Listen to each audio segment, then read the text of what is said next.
Welcome to Drive the Daf. Clear, structured explanation of the daily Daf in 20 minutes. You can even follow in the car. Rosh Hashana Daf Chav takes us through a number of sugyas, topics spread across Shas. It'll begin with a simple discussion of shofar, and it'll take us through a number of halachas where you find two opposite halachas in similar scenarios. And where we'll explain the difference between the scenarios. We'll have 3 or 4 examples of this. Then this will take us into a discussion of mitzvos lav lehanos nitnu, which is that you're not considered to get hana, to get pleasure when you're doing a mitzvah. It's just considered to be using it to do the mitzvah. That's not a hana. That'll also take us into a number of contrasting halachas, which the Gemara will discuss. This will also introduce the topic of mitzvos tzrichos kavana. Can you fulfill a mitzvah without intending to, or do you have to have intent to fulfill the mitzvah when you do it? And that will be a discussion which will take us into the sugya of Bal Tosef. What type of intent do you have to have in order to violate the isser of doing extra mitzvos or doing extra activities to count as a mitzvah, and how does Bal Tosef work? So let's begin the Gemara. The Gemara begins with a statement of Rabbah that there are 2 contrasting situations in which somebody hears or has the opportunity to be yotza with half a shofar blowing. One is where he was outside a pit and somebody else blew shofar inside the pit, and he heard half the tekiah from outside the pit and half the tekiah from inside the pit. We know the halacha is if you're in the pit with the shofar blower, you're yotza. If you're outside the pit of the shofar blower, you're not yotza. He was half in and half out, for half the tekiah was in and for half the tekiah he was out, so he got half the tekiah in a kosher way. The other similar halacha is if somebody heard half a tekiah before sunrise and half a tekiah after sunrise. You're only yotza tekiah shofar after sunrise. So here again, he heard half the tekiah in a way in which he's yotza. So Rabbah says the halacha is that in the case of the half in and half out of the pit, he is yotza. In the case of half before sunrise and half after sunrise, he's not yotza. What's the difference? The Gemara explains, because in the case of the half blowing that was before sunrise, doesn't count as a tekiah at all. That tekiah was not a shofar blowing. You cannot be yotza tekiah shofar with part of a tekiah which was not a qualified tekiah. It was the wrong time. Totally invalid. However, if the tekiah which was being blown was inside a pit, so that's a perfectly good tekiah. He was just in a place where he can't be yotza. If for part of the tekiah he's in a place where he can't be yotza, he's okay being yotza. The rest of it, at least the blowing was a valid blowing. So the Gemara asks, it seems to indicate the Rabbah holds you could be yotza with half a tekiah. But we said yesterday there were 2 kashas on that, and we're going to bring those 2 kashas again. The Gemara says, kasha number 1 is we have a situation in which somebody blows a first 3 sets of blowings. He blows a tekiah through a tekiah, then he has to blow again tekiah through a tekiah. So the middle 2 tekiyahs he runs together into one. So the halach is you're not yotza. Gemara says, why not? If you could be yotza with half a tekiah, let the first half apply to the first set, and let the second half apply to the second set. So Gemara answers it's not a kasha. The problem there is that you can't split it up. You could be yotza with half a tekiah, but there you can't break it. You cannot claim to split it into 2 if it wasn't split into 2. That's not halacha you can't do. Now the Gemara asks the kasha which causes it to reject this halacha, and that is that if you blow inside a pit and somebody hears you from outside the pit, then you're not yotza, because you're mixing the sound of the blowing with the sound of the echo. So Gemara says, what do you mean? The blowing starts first. You should be yotza with the piece of blowing that you heard before you heard the echo. Gemara says, you're right. You cannot be yotza with a part of a tekiah, and that's not what Rabbah was saying. Rabbah was not saying that you're yotza with a case where you're outside the pit and you hear part of the tekiah from inside the pit and part of the tekiah from outside the pit. It's talking about the blower himself. The blower himself started blowing inside the pit, and then he went outside the pit. And now he is yotza. So he was yotza the entire time. Inside the pit, he was with the shofar in the pit, and he's yotza. Outside the pit, everything's outside the pit, so there's no problem. He's yotza the whole time. Both the first part of the tekiah and the second part of the tekiah are good for him. So says, what's the chiddush of that? There's no interesting halacha there. He was in a kosher place all the time. The Gemara says, no, the chiddush is that as he's leaving the pit, you may be afraid that his ears will exit the pit before the shofar. And at that moment, when his ears are outside the pit and the shofar is inside the pit, he's not hearing correctly. He's hearing the echo. So we say that that's not the case. We don't have to be concerned about that. Okay, that's the Gemara's first example of contrasting halachos. Now the Gemara brings another example of contrasting halachos, and that's a statement by Rav Yehuda of somebody who blows with two shofros of karbanos. He takes a horn of a karban ola, takes a horn of a karban shlomim, and he blows them. So the Gemara says the horn of the karban ola he's yotze with, the horn of the karban shlomim he's not yotze with. What's the difference? Karban ola has a halacha called me'ilah.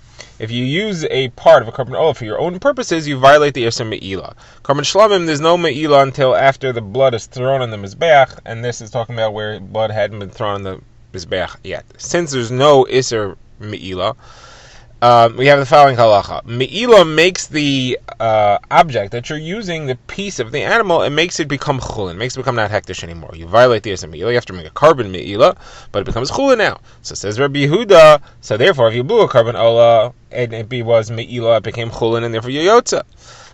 If you blew a carbon shlamim, there was no Me'ilah, and therefore it was hektish the entire time, and you're not yotza. So now the Gemara notes that Rava argues with this, and he says two versions. First, he said both times you're not yotza. Whether you blew the horn of a karban shlamim or the horn of a karban ola, you're not yotza. And the reason is because the me'ilah only happens after you blow. It's the me'ilah it's the blowing that is the me'ilah that causes the shofar to go to chulin, to become not hektish anymore. So that doesn't take effect until after you finish blowing, and therefore you're not yotza with that blowing. If you blow again with it afterwards, could be yotza with that. Then the Gemara says Rava changed entirely, and he says no, you're yotza in both cases, and that's because there's no problem to be yotza mitzvah with something you're not allowed to use because it's aser bahana. Chulin is fine. Hektish, a carbon, is aser bahana. You're not allowed to get your own personal hana from it, but whether it's me'ilah or it's not me'ilah, you're yotza mitzvah with that because the mitzvah's lav lehanas nitnu. Mitzvah is not considered a hana. It's not considered like you got hana by using a horn to do a mitzvah. You used it to get a mitzvah. Getting a mitzvah is not a hana. It doesn't count as a hana. It's not a personal use. It's doing of a mitzvah. Okay, now the Gemara has another similar example, also brought by Rav Yehuda, and he compares a shofar that comes from an avodah zarah, a shofar that was used as an avodah zarah, or it was used to serve an avodah zarah. That's different than a shofar that was part of an Ir Hanidachas. Ir Hanidachas is a city that most of it was found guilty of idol worship, and therefore it has to be completely destroyed, and everything within it has to be destroyed. So, says Rav Yehuda, shofar of avodah zarah, if you use it, you are yotze the mitzvah. Shofar of Ir Hanidachas, if you use it, you're not yotze the mitzvah. What's the reason? So Gemara explains. Shofar of avodah zarah is also bana, but a mitzvah is not a hana, and therefore you're yotze with it. Shofar v'erein dachas is considered to be crushed and destroyed because it is obligated to be destroyed. It's considered destroyed already. The problem with being destroyed is you do not have a minimum size. The shofar requires a minimum size, as we've seen earlier in the Masechta. Here you don't have a minimum size, so therefore it doesn't exist, and you're not yotze with that. Okay, Rava brings another example, and here we're also going to get into the concept of mitzvahs lav lahanas nitnu. So Rava says somebody who forswears, he says, I'm not going to get enough from another person. You're allowed to have that person blow shofar for you. Somebody who says, I'm not going to get enough from a shofar, you're allowed to use that shofar. Why? Again, mitzvahs lav lehanas nitnu is not considered a hana. In fact, they use it for tekiyas shofar. Similarly, Rava says somebody who says, I'm not going to get enough from a certain individual is allowed to have that person sprinkle paraduma water on him. But here, it's only during the winter. During the winter, it's raining, and you don't get any hana out of having more water sprinkled on you. During the summer, though, it's nice and cooling. So, despite the mitzvah, besides for the mitzvah is not hana, but you're also having water poured on you. That is a hana, and therefore you're not allowed to have him sprinkle the water on you. Same thing would apply, says Rava, if somebody forswears hana from a spring. He says, I'm not going to get hana from that spring of water. So, he needs to go to the mikvah, or he needs to do tefillah, to immerse himself in a spring of water for tahara. So again, during the winter he's allowed to go in there. He does not get any physical hana. He only gets the mitzvah hana, and mitzvah doesn't count as a hana. And therefore it's not a violation of his promise not to get hana from it. However, during the summer he does physically cool off, and therefore he's not allowed to go in there because he will get hana besides, in addition to the mitzvah that he's going to get from it. Alright, now the Gemara introduces a new subject, and this is going to be the topic of mitzvos tzrichas kavana. It begins with a statement of Avua de Shmuel, Shmuel's father, which is compared to a statement of Rava about tekiyas shofar, and that's why it's brought here. So Shmuel says, Somebody's forced to eat matzah, he's yotze. He fulfills the mitzvah of eating matzah. Now the Gemara interrupts. The Gemara says, "What do you mean he's forced? Who forced him?" The Gemara first says maybe he was forced by a shade. He was possessed by a demon of sorts that forced him to do it. The Gemara says that can't be because somebody who is in a non-sane state is not obligated in mitzvahs and he can't do mitzvahs at all. Like the Gemara quotes a brisa, somebody who is in a condition where he alternates between being sane and being controlled by forces, or not fully in control of his mental capacities. So that person could do a mitzvah while he is sane, but he cannot do a mitzvah while he's not under his own control, and he's not obligated in mitzvahs while he's not under control. So this person is being forced by a shade. There's no mitzvahs that don't apply to him. Which no, it's referring to where he was forced to do it by the Persians. Those are the goyim that force people to do all kinds of things. So if a person is forced to eat matzah on Pesach night, even though he may not have been doing it because he wanted to do the mitzvah, he did it because they forced him. Still, he did eat matzah, and the mitzvah is to eat matzah, so he did the action, and therefore it counts as having fulfilled the mitzvah. So Rava says, similarly, somebody who blows a shofar and he's not intending to be yotze the mitzvah of shofar, he's just intending to play music, he's yotze with that also. So another Gemara wants to say that this is obvious. Those two cases are exactly the same. In both circumstances, a person is doing the mitzvah action, and he's not intending to do the mitzvah action, or he's not doing it for the purpose of fulfilling the mitzvah. So if he's yotze in one case, he's yotze in the other case. What's the difference? So the Gemara says, the answer is that as far as matzah goes, the mitzvah was to eat the matzah, and he did. He ate the matzah. As far as blowing shofar, the mitzvah is more than just to blow shofar. The mitzvah is to do a zichron teruah, to have a shofar which calls attention to our activities over the year. If you're just playing music, so there's no attention involved. You have to have some kind of attention calling. That's not there. The Gemara gives another line here, which is possibly a different answer, depends on the gears that they're showing him have, and that's what we're seeing from here, is the rule of mitzvos ein tzrichos kavana. You do not have to have intent to do a mitzvah when you do a mitzvah action. If you just do the mitzvah, even if you do not intend to fulfill a mitzvah with it, you intend to do something else entirely, you're still yotze the mitzvah. Now the Gemara is going to get into this subject, and we have to therefore give a brief introduction as to how kavana works. There are three levels of intent you may have when you do something. The best level would be if you know what you're doing, and you do it fully, and you have intent that I'm doing a mitzvah with this. That was the highest level of kavanah. The opposite end of the spectrum is where you're not even aware of what you're doing. You're involved in a physical activity which you're intending to do something else entirely. The middle level would be if you know what you're doing and you're intending to do it, and you're focusing on what you're doing, and therefore it counts as if you're doing it, but you're not intending to do it as a mitzvah. So that would be level 2. So let's have level 1 should be the highest level, where you're intending to do the mitzvah. Level 2 would be where you know what you're doing and you're focusing on what you're doing, but you're not intending that it should be fulfilling a mitzvah. And level 3 would be the lowest level, where you don't even know what you're doing and it doesn't count as if you're doing it at all. So the Gemara is going to bring a couple examples of where we say that somebody's not yotze unless he has kavanah. The Gemara is going to assume that this proves that you need to have level 1 kavanah in order to do the mitzvah. The Gemara is going to say, no, it just means you have to have level 2 kavanah, and that level 3 is no good. So the Gemara here is going to bring these examples, and what we're trying to prove is that mitzvahs do not require kavanah, but as we're going to say, it just proves that these examples will try to prove that mitzvahs do require kavanah, I should say, but the Gemara is going to say that it only proves it requires level 2 kavanah and not all the way to level 1 kavanah. So the first case is what we've seen in a Mishnah just recently. Somebody's passing near a shul, or his house is near a shul, and he hears the sound of a shofar, or he hears somebody reading the Megillah. He's only yotze the mitzvah if he's mechaven, if he has kavanah, if he has intent. The Gemara says, so you see, he requires to have kavanah. Mitzvah strichos kavanah. The Gemara says, no, it doesn't mean level 1 kavanah. It means level 2 kavanah. It means that he has to understand what he's listening to. If he just thinks that he's hearing the sound of a donkey braying, he's not paying attention to what the sound is, then he did not hear the sound at all. He's got to actually hear the sound and know what it is. That's called kavanah. Otherwise, it would be level 3 and it doesn't count at all. Okay, Ymar's next kasha is from a Mishnah that says if somebody is reading from the Torah and it comes a time to be saying Shema, and he reads the parsha of Shema, he's only yotze if he has kavanah. The Gemara says, okay, so kavanah means that his highest level kavanah, he's intending to fulfill the mitzvah. Gemara says, no, that's not what it means. It means that he has to have kavanah so that he's actually doing the reading. Gemara says, what do you mean doing the reading? He's reading. What else is he doing? Gemara says, no, it could be that he's just writing, and he's reading along as he writes, and that's a totally mindless reading activity. And he also could be mumbling and slurring the words, and therefore that doesn't count as even level 2 kavanah. That's only level 3, and the Mishnah is teaching that he has to have at least level 2, that he's paying attention to what he's doing and he knows that he is reading, even if he's not intending to actually fulfill the mitzvah.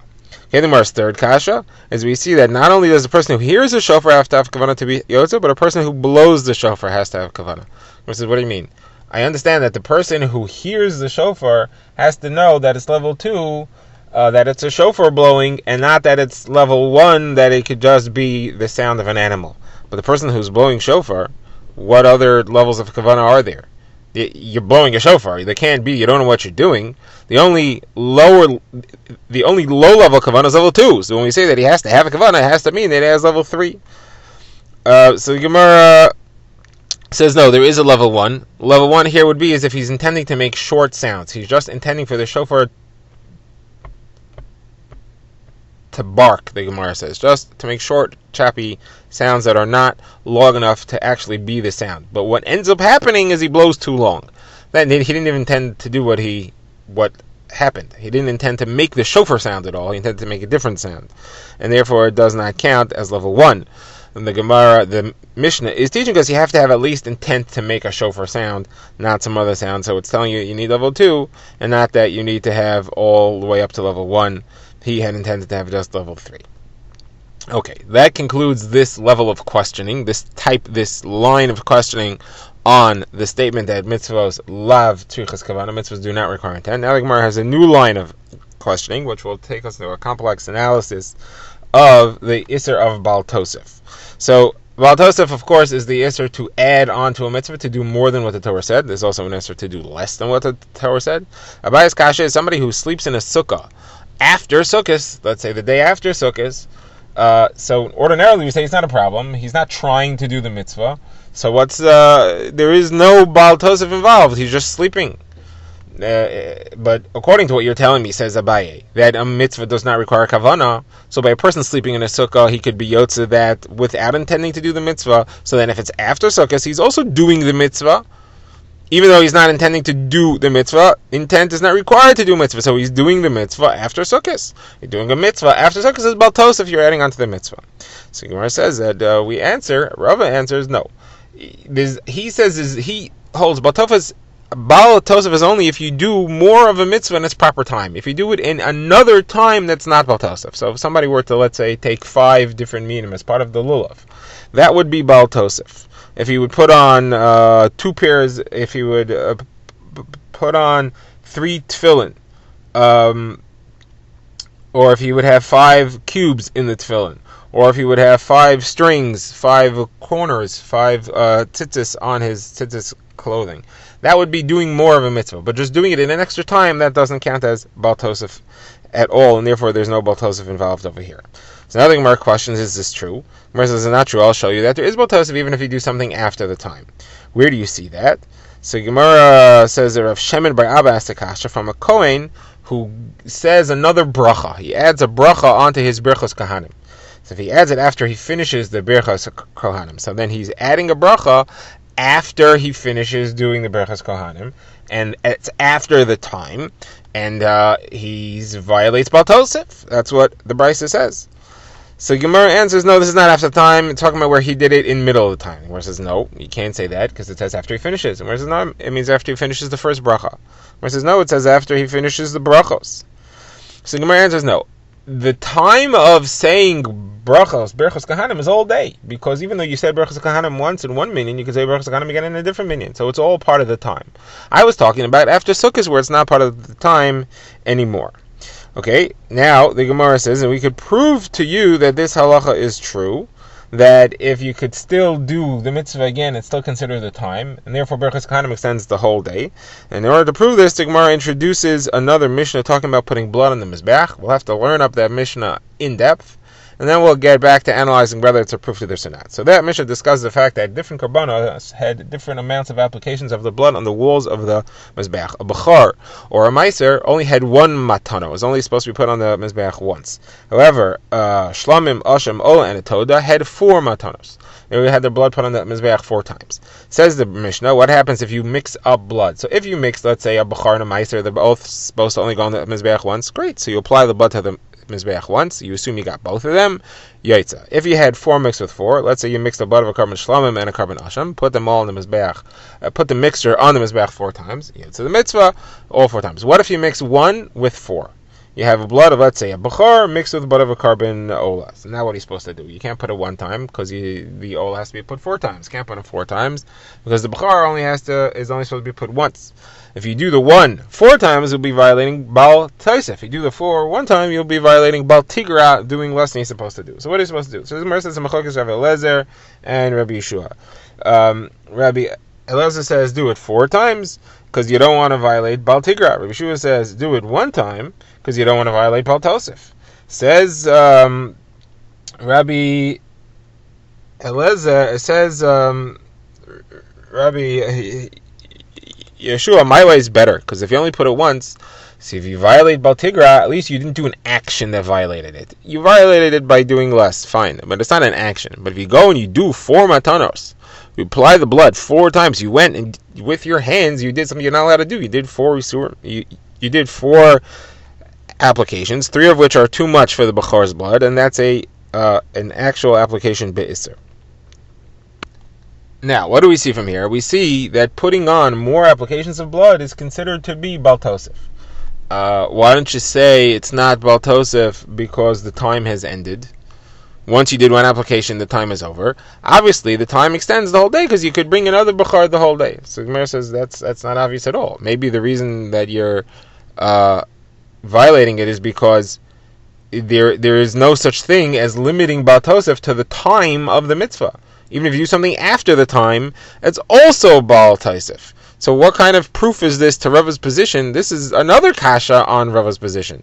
This just shows the same thing that we showed from our last brayso about the Berachas Kahanim. Both in the case of the Berachas Kahanim, we showed that the Kohen has Baal Tosef if he does the mitzvah again after the mitzvah is over.